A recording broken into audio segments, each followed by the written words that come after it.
Goibnu Singh Khalsa, and you're listening to Sikh Guru Teachings podcast. The Guru Granth Sahib Ji is not a book of religion. It is a map of the human mind. Every verse, every shabad, is a precise instruction for how to live, how to think, and who you truly are beneath all the noise. Welcome to Sikh Guru Teachings.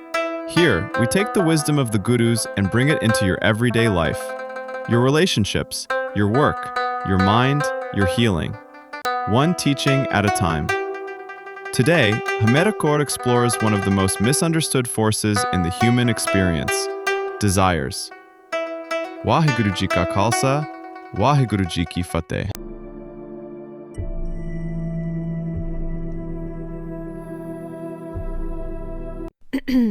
This is Hamera Kaur.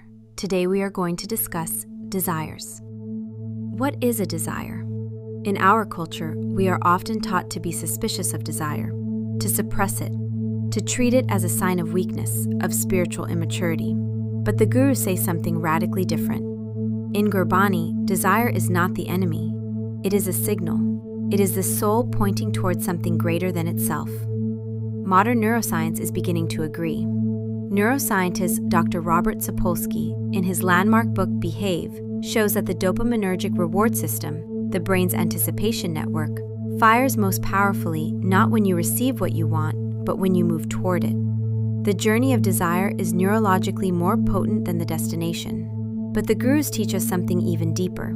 Desires fulfilled through Naam, through vibrational alignment with Waheguru, carry a different frequency entirely. Sing continually songs of joy, knowing the divine always. Through the imperishable, through Naam, peace, poise, and ecstasy are obtained. All desires are fulfilled. Ang 780, Shri Guru Granth Sahib Ji. Why does singing, kirtan, Naad fulfill desires? Neuroscience offers a window. Dr. Stefan Kolsch's research on music and the brain shows that rhythmic, intentional sound activates the nucleus accumbens, the brain's reward center, while simultaneously calming the amygdala, the seat of fear and craving. And there is something else happening too. When the mind is held in a state of elevated joy, not suppressing desire, but channeling it through the shabad, the reticular activating system begins to work for you. The RAS is a neural gateway in the brainstem. It determines what you notice and what you filter out. Desires held with clarity and calm signal the RAS to surface matching patterns in your environment.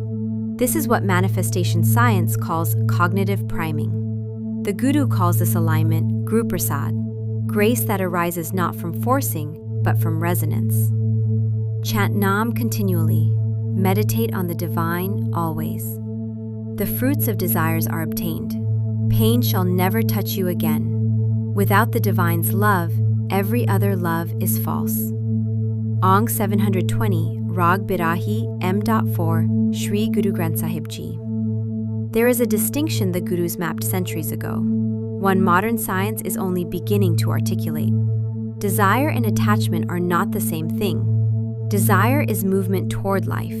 Attachment is grasping, the compulsive loop of ego-driven craving.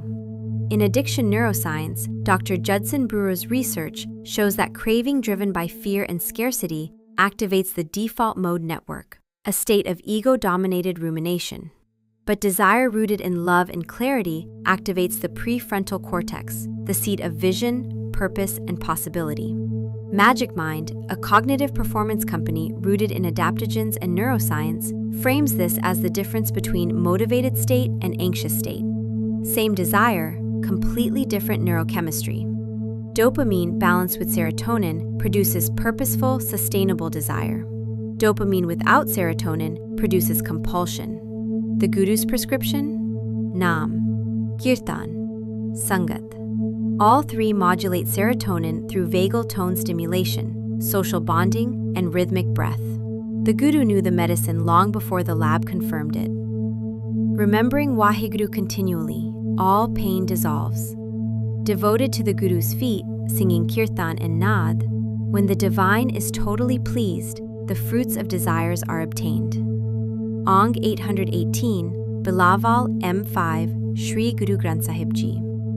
Simran, repetitive remembrance, is not superstition. It is neuroplasticity in action. Dr. Richard Davidson's landmark studies at the University of Wisconsin showed that practitioners of sustained contemplative practice develop measurably thicker prefrontal cortices and greater neural coherence between emotion regulation and reward processing centers. What Gurbani calls obtaining the fruits of desires is, neurologically, the state where the brain, reshaped by Simran, stops generating fear-based wanting and instead generates purposeful, aligned action.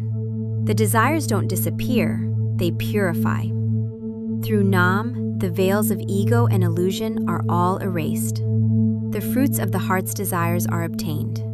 Singing the glorious praises, fear of the cycle of birth and death is eradicated. When it is written in one's destiny, one is absorbed in the divine's feet. Ong 707, Shri Guru Granth Sahib Ji. So what does Gurbani teach us about desires? Not to kill them, not to chase them blindly, but to refine them through Naam, through Sangat, through Kirtan, until what we desire begins to align with what Waheguru desires for us. And neuroscience, slowly, in its own language, is arriving at the same truth. Desires fulfilled through hukam, through the divine's flow, are no longer just desires. They become Anand. They become bliss.